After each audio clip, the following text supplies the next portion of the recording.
सभी भक्तों को मेरा ओम नमः शिवाय। आज की कथा है भगवान शिव के दूसरे ज्योतिर्लिंग मल्लिकार्जुन की उत्पत्ति के विषय में। आंध्र में कृष्णा नदी के तट पर दक्षिण का कैलाश कहे जाने वाले श्री शैलम पर्वत पर श्री मल्लिकार्जुन ज्योतिर्लिंग स्थित है। महाभारत, शिव पुराण तथा पद्म पुराण आदि ग्रंथों में इसकी महिमा और महत्ता का विस्तार से वर्णन किया गया है। पुराणों में इस ज्योतिर्लिंग की कथा इस प्रकार से वर्णित है। एक समय की बात है, भगवान शंकर जी के दोनों पुत्र श्री गणेश और श्री कार्तिकेय स्वामी विवाह के लिए परस्पर झगड़ने लगे। प्रत्येक का आग्रह था कि पहले मेरा विवाह किया जाए। उन्हें लड़ते झगड़ते देखकर भगवान शंकर और माँ भवानी ने कहा, तुम लोगों में से जो पहले पूरी पृथ्वी का चक्कर लगाकर यहाँ वापस लौट आएगा, उसी का विवाह पहले किया जाएगा।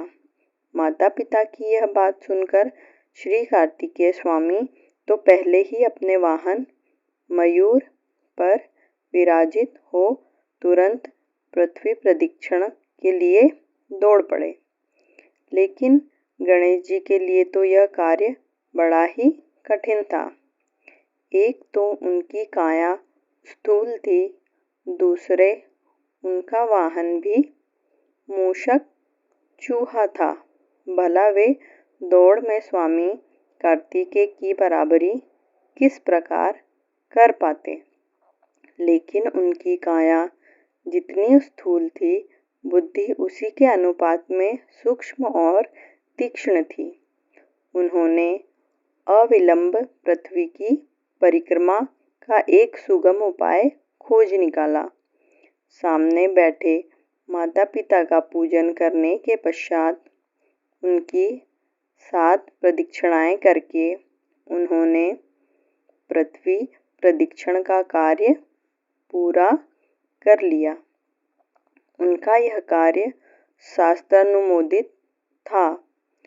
पूरी पृथ्वी का चक्कर लगाकर स्वामी कार्तिकेय जब तक लौटे, तब तक गणेश जी का सिद्धि और बुद्धि नाम वाली 2 कन्याओं के साथ विवाह हो चुका था और उन्हें क्षेम तथा लाभ 2 पुत्र भी प्राप्त हो चुके थे।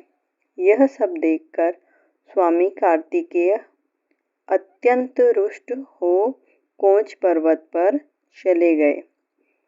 माता पार्वती वहां उन्हें मनाने पहुंची। पीछे शंकर भगवान वहां पहुंचकर ज्योतिर्लिंग के रूप में प्रकट हुए और तब से मल्लिकार्जुन ज्योतिर्लिंग के नाम से प्रख्यात हुए। इनकी अर्चना सर्वप्रथम मल्लिका पुष्पों से की गई थी। मल्लिकार्जुन नाम पड़ने का यही कारण है। एक दूसरी कथा यह भी है कि कही जाती है, इस शैल पर्वत के निकट किसी समय राजा चंद्रगुप्त की राजधानी थी। किसी विपत्ति विशेष के निवारणार्थ उनकी एक कन्या महल से निकलकर इस पर्वतराज के आश्रय में आकर यहाँ के गोपों के साथ रहने लगी। उस कन्या के पास एक बड़ी ही शुभ लक्षणा सुंदर श्याम गौ थी। उस गौ का दूध रात में कोई चोरी से दूह ले जाता था। एक दिन संयोगवश उस राजकन्या ने चोर को दूध दूहते देख लिया और क्रुद्ध होकर उस चोर की ओर दौड़ी।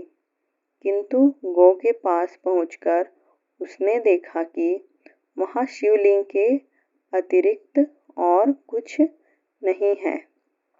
राजकुमारी ने कुछ समय पश्चात उस शिवलिंग पर एक विशाल मंदिर का निर्माण कराया। यही शिवलिंग मल्लिकार्जुन के नाम से प्रसिद्ध है। शिवरात्रि के पर्व पर यहाँ बहुत बड़ा मेला लगता है।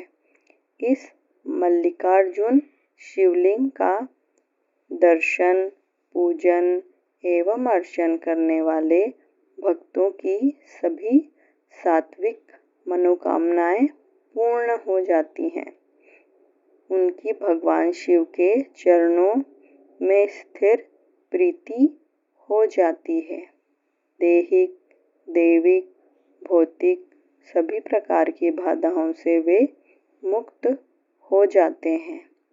मल्लिकार्जुन ज्योतिर्लिंग की संपूर्ण कहानी, जिसे दक्षिण का कैलाश भी कहा जाता है। ये थी आज के ज्योतिर्लिंग मल्लिकार्जुन की उत्पत्ति की कहानी। धन्यवाद।